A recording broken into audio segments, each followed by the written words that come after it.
कभी मायूस मत होना मेरे दोस्तों, जिंदगी कभी भी कहीं से भी अच्छा मोड़ ले सकती है। तो दोस्तों, जिंदगी अच्छा मोड़ ले चुकी है।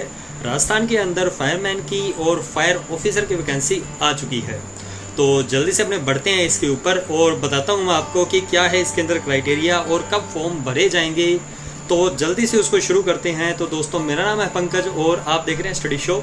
अगर आप इस चैनल पर नए हैं तो इस चैनल को जल्दी से सब्सक्राइब कर दीजिए और बेल आइकन को दबा दीजिए, क्योंकि मैं इस तरह की वीडियोस यहाँ पर लाता रहता हूँ। तो जल्दी से अपने शुरू करते हैं। तो दोस्तों, राजस्थान के अंदर जैसा कि मैंने अभी आपको बताया कि राजस्थान के अंदर फायरमैन की और फायर ऑफिसर की वैकेंसी आ चुकी है। तो जैसा कि यहाँ पर मेंशन है, तो ये जो है नोटिस जो आया है यह है 10/8/2021 को, यानी कि आज की ही डेट को आया है, जो कि RSSB DLB से आया है। तो इस वैकेंसी के लिए काफ़ी लॉन्ग टाइम से अपने वेट कर रहे थे कि ये वैकेंसी कब आएगी। तो अब फाइनली अपना जो भी अपने कह सकते हैं सफ़र का जो था वो फल अब नज़र आने लगा है। तो ये वैकेंसी अब कंफर्म आ चुकी है। तो इसके अंदर टोटल नंबर ऑफ पोस्ट की अगर अपने बात करते हैं तो फायर ऑफिसर की जो पोस्ट है, सब फायर ऑफिसर की, तो वो है 27+2, टोटल 29 पोस्टें हैं। और फायरमैन की 581+19, टोटल 600 पोस्ट हैं। तो ये जो फॉर्म है यह ऑनलाइन मोड से भरा जाएगा। ऑनलाइन मोड के लिए इसके अंदर जो अपना ये SSO ID है वहाँ से अपने को लॉगिन करना पड़ेगा, और अगर इसका SSO ID नहीं बना है वो अपनी SSO ID क्रिएट कर लें। तो उसके लिए यहाँ पर प्रॉपर दिया गया है कि कैसे SSO ID बनाई जाती है। तो दोस्तों, उम्मीद करता हूँ आप सभी को SSO ID बनानी तो आती होगी और सभी की SSO ID होगी। अगर नहीं है तो अपनी SSO ID क्रिएट कर लें और उसका ID पासवर्ड याद रखें ताकि वो आपको आगे काम आए। और इसके बाद में अपने को क्या करना होगा, SSO ID के ऊपर अपने को जाना होगा ऑन गोइंग रिक्वायरमेंट के ऊपर, और वहाँ पर अपने को जो अपना फायरमैन और फायर ऑफिसर की वैकेंसी है उसका अपने को अप्लाई लिंक पे क्लिक करना होगा।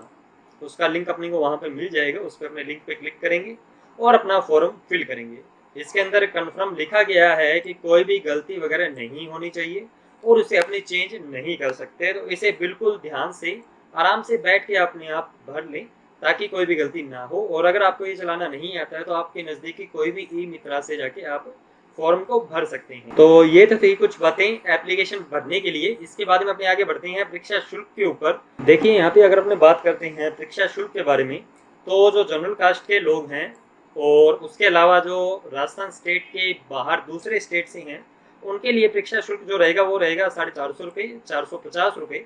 और जो नॉन क्रीमी लेयर अन्य पिछड़ा वर्ग और पिछड़ा वर्ग से हैं उनके लिए रहेगा 350 रुपये, यानी कि OBC के।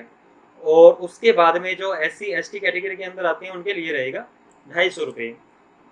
और इसके अंदर क्लियर लिखा गया है कि अगर कोई भी अन्य स्टेट से है, राजस्थान स्टेट के अलावा कोई अन्य स्टेट से हैं, तो वह जनरल के अंदर ही फॉर्म को भरें और उनकी फीस यही रहेगी 450 रुपये। इसके बाद में आगे अपने अगर बढ़ते हैं प्रवेश पत्र के ऊपर, इसके अंदर जो प्रवेश पत्र अपना है वह ऑनलाइन आपको वेबसाइट के जरिए ही मिलेगा। जब एग्जाम होगा तो उसी डेट के आसपास आपको ये प्रवेश पत्र मिल जाएगा। तो अभी मैं आपको एग्जाम की फॉर्म भरने की डेट और लास्ट डेट भी बता दूंगा, और साथ ही साथ एग्जाम की डेट भी मैं यहाँ पे क्लियर कर दूंगा कि कब रहेगा एग्जाम। इसके बाद में अगर अपने बात करते हैं पे स्केल का, तो यहाँ पे मेंशन है कि राज्य सरकार द्वारा देय 7वें वेतन आयोग के अनुसार सहायक अग्निशमन अधिकारी का वेतन पे स्केल वो लेवल 8 पे रहेगा, और फायरमैन का पे स्केल जो है वह मैट्रिक लेवल 4 पर निर्धारित किया जाएगा। इसके बाद में अगर अपने बात करते हैं कि इसमें प्रोबेशन पीरियड कितना रहेगा, तो वो सभी व्यक्तियों के लिए इसके अंदर प्रोबेशन पीरियड 2 साल का रहेगा।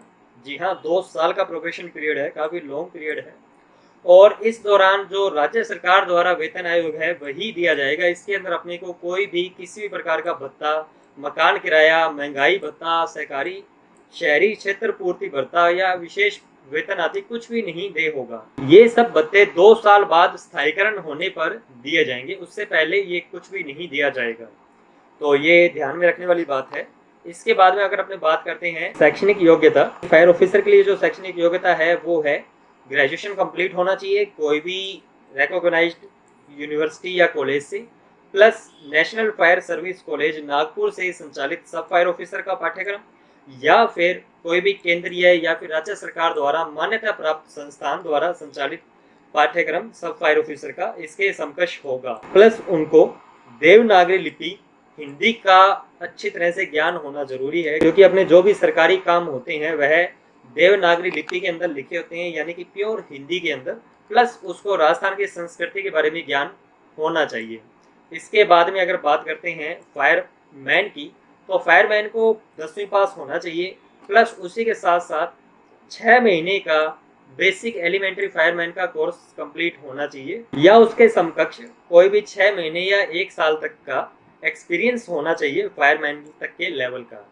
तो ये है। प्लस फायरमैन को भी देवनागरी लिपि आनी चाहिए और राजस्थान की संस्कृति के बारे में ज्ञान होना चाहिए। लेकिन इसमें एक पॉइंट और भी मेंशन है जो काफ़ी लोगों के काम आने वाला है आज के दिन, कि फायरमैन का अगर कोर्स किसी ने नहीं किया है, उसको नॉलेज नहीं है फायरमैन की कि वो कैसे बन सकता है या कैसे रहता है, तो उसके लिए भी यहाँ पे स्पष्टीकरण है कि एज पर 6 अभ्यर्थी, यानी कि यहाँ का मीनिंग है कि उसको जो 12th पास या 10th पास तो होना जरूरी है, लेकिन अगर वह फायरमैन के बारे में नहीं जानता है और वह पास हो जाता है तो उसको अपने खर्चे के ऊपर 1 साल के अंदर अंदर, यानी कि ज्वाइनिंग के 1 साल के अंदर अंदर तक उसको 6 महीने का कोर्स करना जरूरी है और उसको नॉलेज होनी जरूरी है और उसको वह सबूत अपने को दिखाना होगा, तभी उसकी नियुक्ति कंप्लीट मानी जाएगी।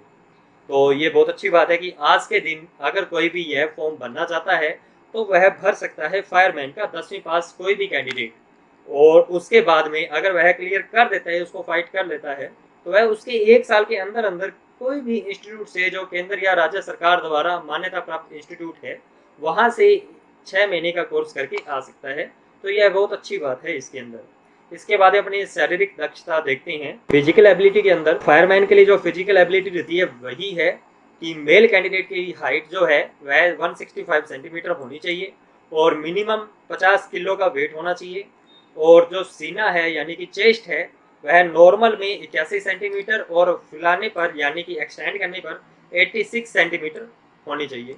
उसी प्रकार महिला का है कि उनकी महिला की हाइट भी 152 सेंटीमीटर होनी चाहिए और वेट जो है 47.50 ग्राम होना चाहिए। और अनुसूचित जनजाति के जो पुरुष हैं उनकी जो हाइट है वह 160 सेंटीमीटर होनी चाहिए और वेट 50, और सामान्य जो चेस्ट है वह 76 और एक्सटेंड करने पर 81 आनी चाहिए। इसके अलावा अदर जो क्वेरीज हैं उनके अंदर जैसे ये फिजिकल सर्टिफिकेट आ गया, चरित्र प्रमाण पत्र हो गए, तो ये जरूरी है। अब अपने बात करते हैं, मेन पॉइंट आता है अपने आयु का, एज लिमिट क्या होनी चाहिए। तो इसके अंदर दिखाया गया है कि 1 जनवरी 2022 तक वह 18 साल तक का हो जाना चाहिए और 40 साल से बड़ा नहीं होगा वो, तो उसको यहाँ पर 40 साल तक के कैंडिडेट यहाँ पर फॉर्म फिल कर सकते हैं। इसके साथ साथ इसमें एक स्पष्टीकरण दिया गया है जो बहुत ही इंपॉर्टेंट है, ये सभी को ध्यान में रखना जरूरी है कि सहायक अग्निशामक अधिकारी तथा फायरमैन भर्ती परीक्षा आयोजन वर्ष 2015-16 के बाद में नहीं होने के कारण समस्त आवेदकों की आयु सीमा में 3 वर्ष तक की छूट दी जाएगी। तो ये बहुत अच्छी बात है क्योंकि 2015-16 के बाद अभी तक कोई भी फायरमैन और फायर ऑफिसर की वैकेंसी राजस्थान के अंदर नहीं आई है, तो उसके बाद में ये पहली वैकेंसी है, तो इसके अंदर 3 साल तक की छूट भी दी जा रही है। यानी कि अगर किसी की आयु 43 ईयर भी है तो वह भी फॉर्म को फिल कर सकता है। इसके अलावा कुछ और भी छूट दी गई है एज के अंदर, तो ये आप यहाँ से इसको पढ़ सकते हैं। तो मेन जो पॉइंट्स है वो मैंने क्लियर कर दिया है। इसका मेन डाउट रहता है सभी का ही कि हमारी एज क्रॉस हो रही है, तो उसके अंदर ये सभी को, यह जनरल कास्ट का हो चाहे ओबीसी का हो, SC ST के लिए सभी के लिए ये 3 साल एक्सटेंड कर दिए, यानी कि ये 40 की जगह 43 ईयर्स काउंट किया जाएगा। इसके अलावा अगर अपने आगे बढ़ते हैं तो मेन पॉइंट आता है परीक्षा कब करवाई जाएगी और फॉर्म कब भरा जाएगा। तो इसके लिए मैं क्लियर आपको बता देता हूं कि यहाँ पे ये देखिए डेट मेंशन है, आज 10 तारीख है और 18 तारीख से फॉर्म भरे जाने शुरू होंगे और 16/9 तक यानी कि 16 सितंबर तक ये फॉर्म रात को 12 बजे तक भरे जाएंगे। तो उस टाइम तक आप फॉर्म को भर लीजिए, काफ़ी लॉन्ग टाइम दिया गया है। और इसके बाद में परीक्षा का माह और दिनांक की अगर अपने बात करते हैं तो यहाँ पे मेंशन है कि संभावित है कि परीक्षा दिसंबर 2021 के अंदर करवाई जाएगी।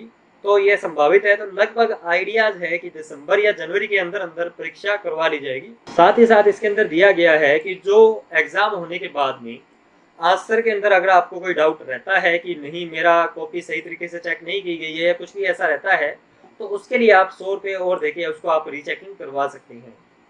तो यहाँ से ये भी पता चलता है कि आपका जो पेपर है वह ऑफलाइन लिया जाएगा। तो उम्मीद करता हूँ आपको ये काफ़ी कुछ समझ आया होगा इस फायरमैन की और फायर ऑफिसर की वैकेंसी के अकॉर्डिंग। तो लगभग मेन पॉइंट्स मैं वापस रिपीट कर देता हूँ कि टोटल नंबर ऑफ पोस्ट जो फायर ऑफिसर के लिए है वो है 29 और फायरमैन के लिए है 600 पोस्ट। फीस की बात करते हैं तो सामान्य के लिए 450 रुपये है, ओबीसी के लिए 350 और SC/ST के लिए 250 रुपये फीस है। उसके बाद में अगर मैं आपको डेट बताता हूँ इनकी, तो फॉर्म फिलिंग की डेट है 18/8/2021 से 16/9/2021 तक। और उसके बाद में अगर अपने बात करते हैं शैक्षणिक योग्यता की, तो वो मैंने आपको बता दिया है कि फायर ऑफिसर के लिए ग्रेजुएशन प्लस फायर ऑफिसर का कोर्स किया हो, फायरमैन के लिए 10th पास प्लस 6 महीने का फायरमैन का कोर्स किया हो। इसके अलावा इसके अंदर कहीं भी मेंशन नहीं है कि फिजिकल का क्या रहेगा, फिजिकल कुछ भी नहीं है, डायरेक्ट भर्ती है। तो उम्मीद करता हूँ आपको वीडियो काफ़ी अच्छी लगी होगी। फिजिकल के अंदर नॉर्मल इसमें क्राइटेरिया जो है आपकी चेस्ट वगैरह को देखा जाएगा और हो सकता है कि आपको छोटी मोटी कोई दौड़ करवा ली जाए, लेकिन ऐसा कोई भी इस फॉर्म के अंदर मेंशन नहीं है। इन फ्यूचर अगर ऐसा कुछ आता है तो वो आपको बता दूंगा। तो अभी के लिए इतना ही है। तो उम्मीद करता हूँ आपको सब कुछ अच्छा लगा होगा। तो सब्सक्राइब कर लीजिए स्टडी शॉप को। मिलते हैं इसी तरह की नेक्स्ट वीडियो के अंदर। जय हिंद, वंदे मातरम।